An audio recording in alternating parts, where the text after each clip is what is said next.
Mom, what am I supposed to do?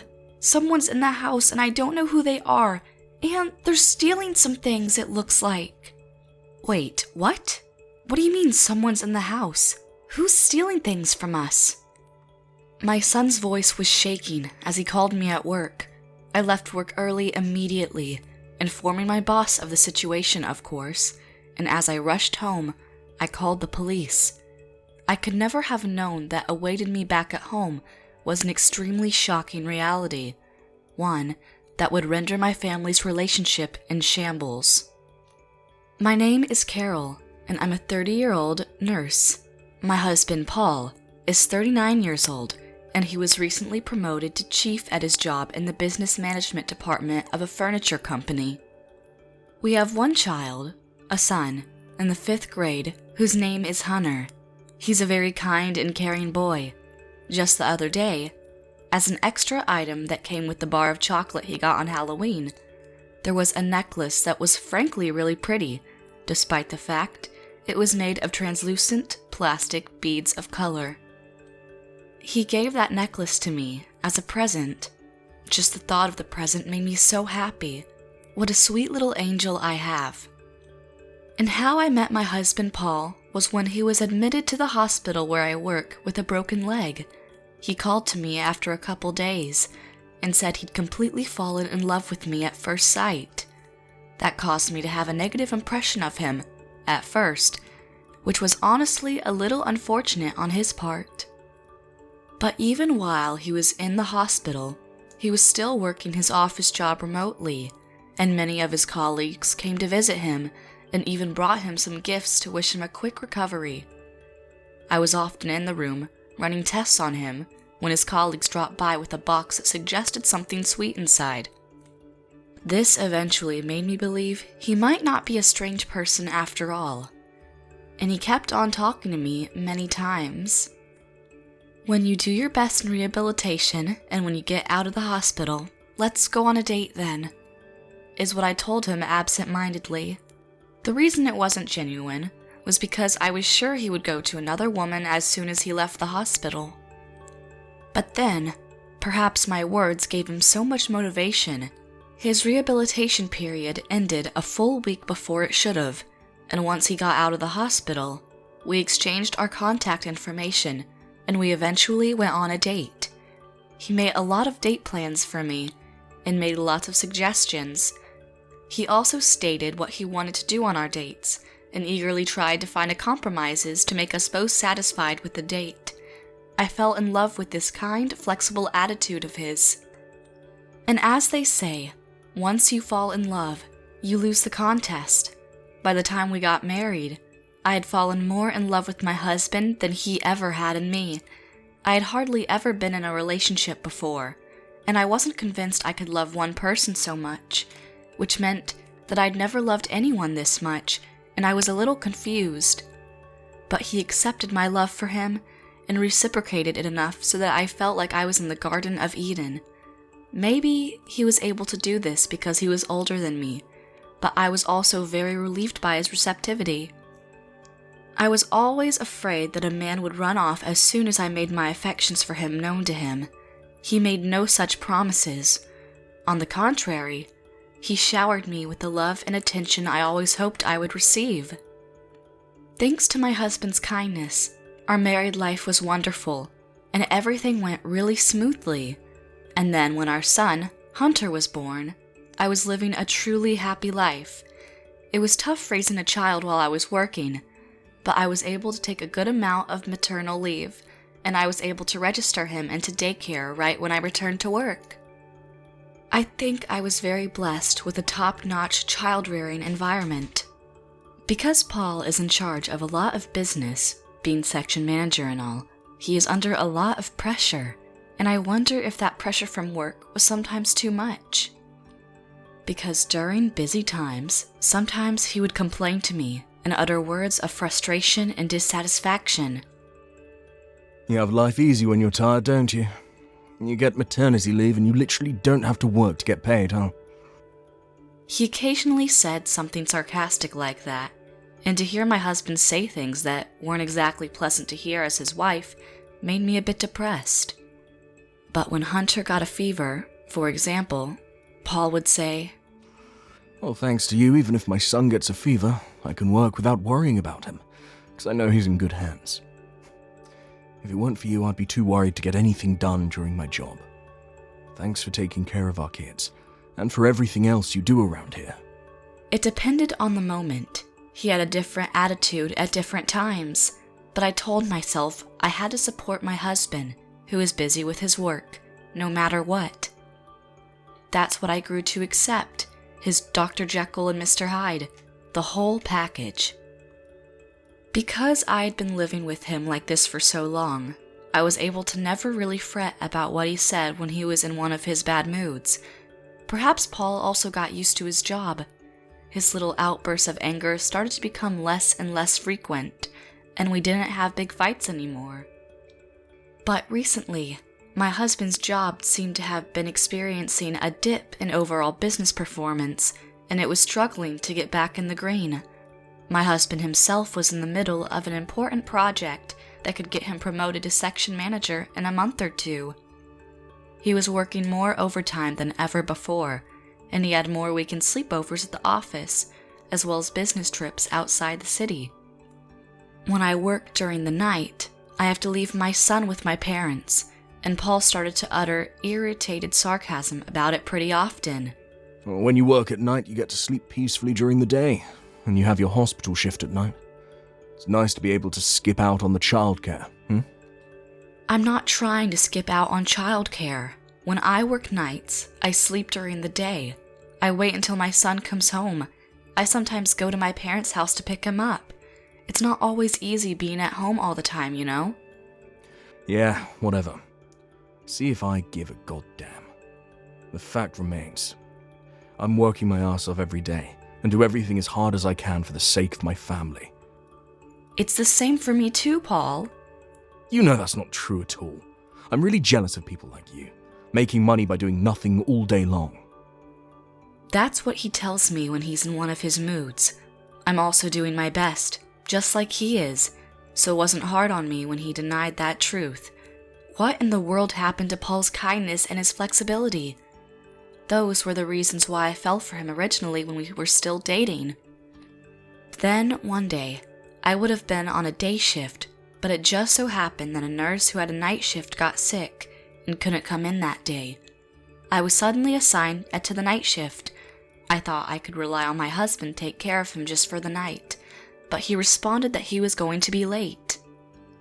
I then decided to ask my parents for help, but that was also met with disappointment, for my parents were on a trip, which meant I couldn't leave Hunter with them. I was left in a state of panic. What should I do about Hunter? As I was thinking about it, Paul suddenly suggested an idea. Hey, buddy. What's the name of your good friend from school again? Was it Freddie? Frank, Dad. His name's Frank. Oh, yeah. Right. That's right. You'll never know until you ask him, but why don't you stay over at his place for the night? I think it's time that you do that sometimes now. Get a better taste of freedom, you know? Oh, can I, Mom? I want to go to Frank's house. I hope he won't be too much trouble. Don't worry about that. Want me to call them? Honey, do you know how to get in touch with Mr. Ng?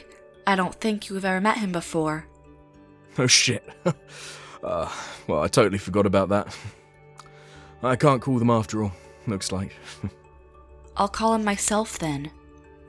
I did call Mr. Ng, Hunter's friend's father, after that, and he was happy to oblige. I was really glad he was so enthusiastic about it. Now, Hunter, sweetie, you be a good boy over there, okay? Remember to be polite. I will, Mom. I'm so excited. I was so glad Hunter was happy too, but the fact that Paul seemed the happiest of us all seemed pretty strange. Relieved that I could rely on someone responsible to take care of Hunter, I was working my night shift when during my break, I got a call from Hunter. Hi, Mom, it's me. So, I got into a fight with Frank, and I came home, and then I found a stranger in your room, Mom. They looked like they were stealing some things. Wait, what? You're back at home right now? Yeah, I am. I got into a fight with Frank and went home. His mom didn't come home, and neither did his dad. I didn't have anyone to tell, so I thought going home was the best thing I could do. Oh, sweetheart, it's all right. You did the right thing. But enough about that. You're home alone right now? Yeah, Mom. I'm scared. Dad's not home yet? No, he's not. Okay, listen to me, honey. I'll be right home. You hide in your room and wait for me, okay? Or you can run away when you get the chance.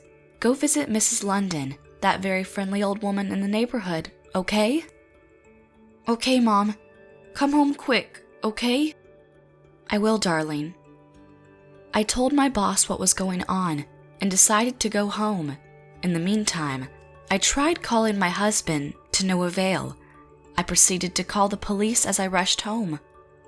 The police arrived pretty much exactly the same time I did. I explained the situation to the police, and convinced there was a burglar inside the house, the chief of the unit shouted over the loudspeaker. Whomever you may be, you are a suspected culprit of a heinous crime. Put your hands over your head and step out of the house. I repeat, come out of the house immediately, or we will not hesitate to force open the door. Barely a minute later, a petrified Paul scampers outside in his underwear, followed by a woman whose face was covered by a medical mask. The woman was more dressed at first glance, but she might as well have been wearing a towel much too small.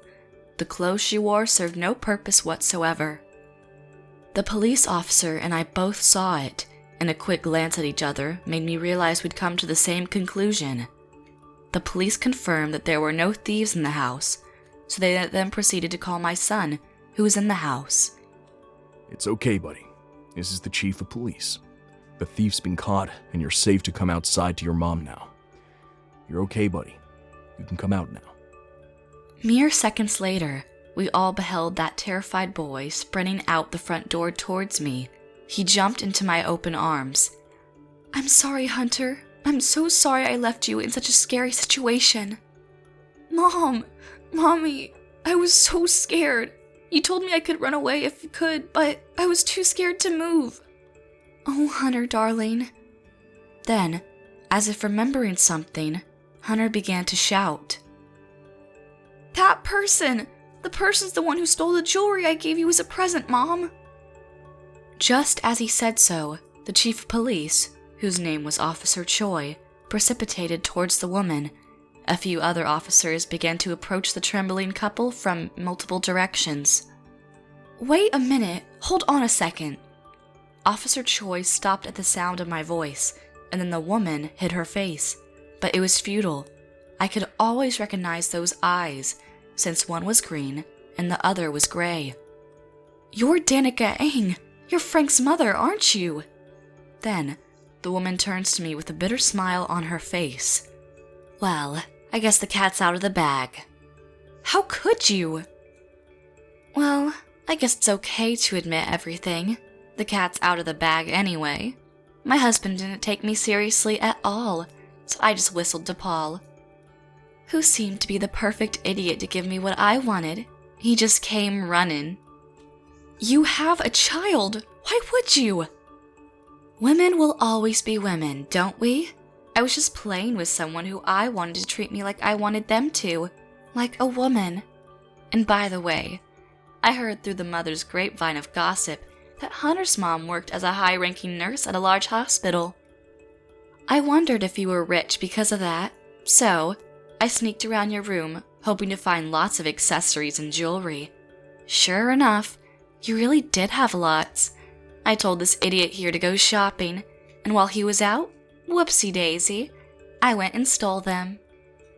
The seductive bitch pointed at my husband and spoke with a happy, cocky tone. Paul, undoubtedly feeling like the stupid fool that he is, kept looking down awkwardly. Why are you stealing these things? I basically have a terrible habit of stealing things from people. I even stole your own husband away from you. That's not funny. Plus, I don't have anything expensive. Don't play coy with me, Madam Moneybags. You got a lot of expensive stuff. This one looks especially pricey, I have to say. She started waving the toy necklace that Hunter had given me such a long time ago. But that's the necklace I gave Mom when I opened a chocolate bar. What? Perhaps it was too dark to tell. In terms of how much it cost, that necklace was the cheapest accessory I had. But when it came to how valuable it was to me personally, it was by far the most valuable possession I ever had. That's just a toy. It's made of plastic. You give it back to me, now. It's my most prized possession for reasons the likes of you would never understand. I tried to take it from Mrs. Ning, but Officer Choi stopped me. Wait a minute, ma'am. Valuable or not, this is still stolen property. We'll take temporary custody of it as evidence, and then it will go back to its rightful owner, meaning you. And you, Mrs. Ng. Should we go? You're wanted back at headquarters. The police were about to take her away, and we were about to see them off. But then Officer Choi came back our way. He walked past me and Hunter, marched right up in front of my husband, and said, You didn't do anything wrong, so you're not going to be arrested tonight.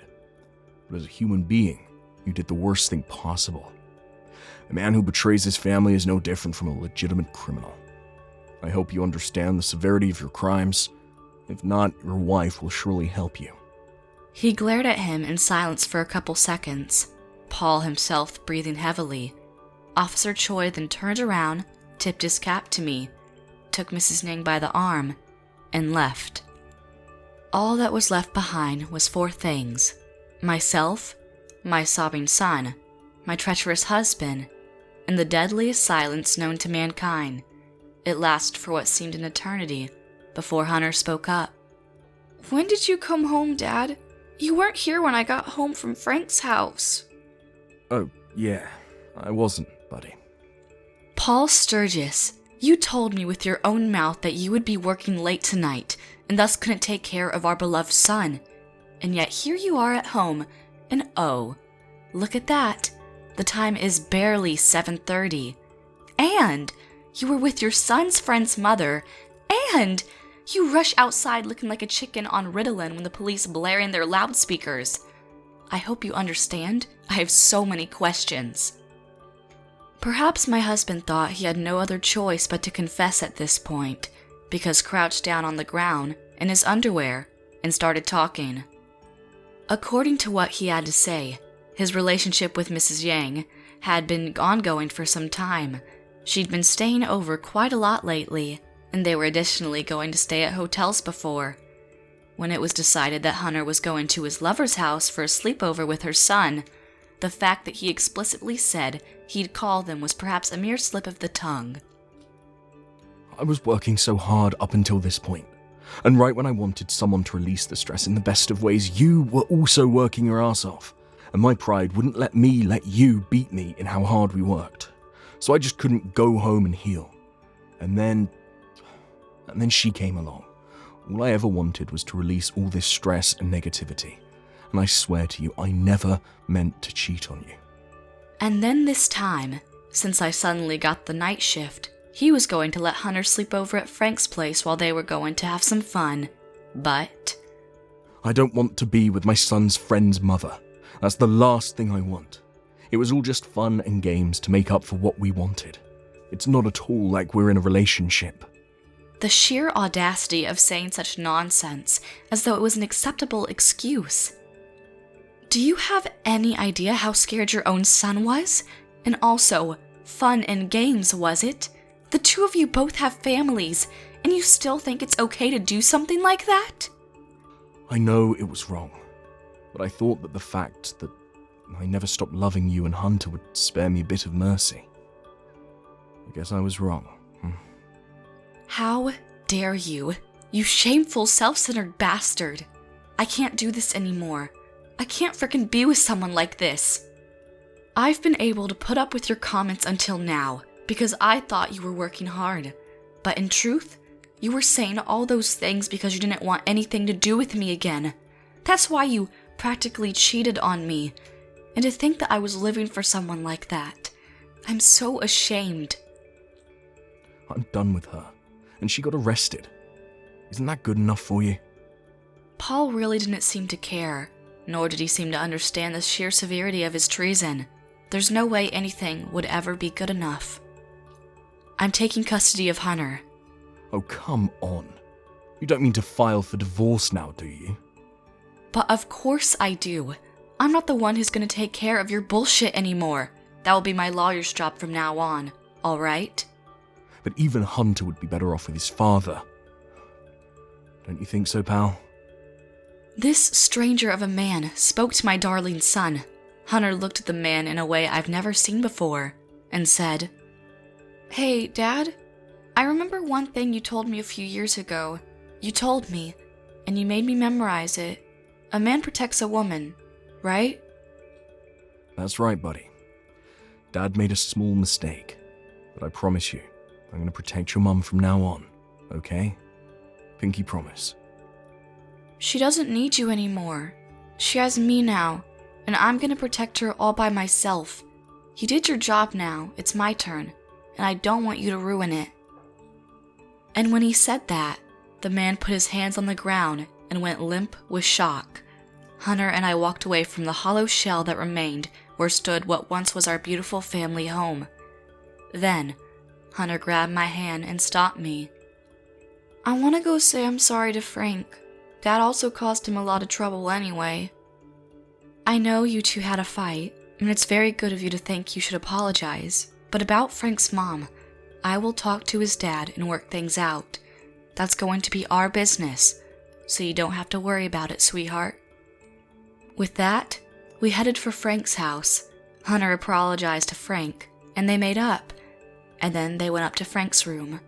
Once I confirmed that they were out of sight, I started to talk to Mr. Nang. "I'm sorry that my husband has reached out to your wife for his own selfish reasons, Mr. Nang. I don't know how you could ever forgive me." Oh, no, Carol, please, I'm the one who should be sorry for letting Hunter go home alone. I've been working late way too often these days, and besides, I had been suspicious of her for quite some time. Actually, recently she's been telling me that her mother's been feeling under the weather and left the house empty so she could help take care of her. But just the other day, while my wife was away, my mother-in-law contacted me. I took the liberty of asking her if she was alright, to which she answered she never felt better. At that moment, I knew it was all a lie. And then, Mr. Ang had apparently hired a detective agency to collect any potential evidence that could ultimately conclusively ascertain if his wife was having an affair or not. And then the final straw came as a photograph of her going into a house and realized something far more devastating than he'd presumed. I was embarrassed beyond all repair. "I'm so sorry. I'm set on getting a divorce. Are you thinking about doing the same as well?" Yeah, I am. I was about to send this letter to your husband with all the evidence against him included. I'll give it to you now. With this, I think it'll make your divorce more favourable for you in particular. I accepted the evidence, and I was surprised to see there was so much. I hired a trusted lawyer and presented him with all the evidence. He praised Mr. Nang for providing so much minute details, and the evidence was more than enough to make the divorce process as smooth as pudding. I was also able to get alimony and child support. Then, I moved back to my parents' house with Hunter. Paul stopped by my parents' house a few times to apologize. Needless to say, I was so sick of his desperate attempts to repair things between us, there was nothing to repair whatsoever. I didn't care that he betrayed me, the fact that he willingly lied to Hunter, and failed to be a good father for him, what was made his case absolutely hopeless. I left it to my parents to get rid of him, but recently, Hunter himself marched outside of the house and destroyed him, which is to say that he drove him away. "I told you I would protect you, Mom." "Thank you, darling. Oh, sweetheart, you've always been my hero. Thank you." And once Hunter drove him away, he left never to return, and I have no idea what he's doing as of now. Frank's parents are now divorced too.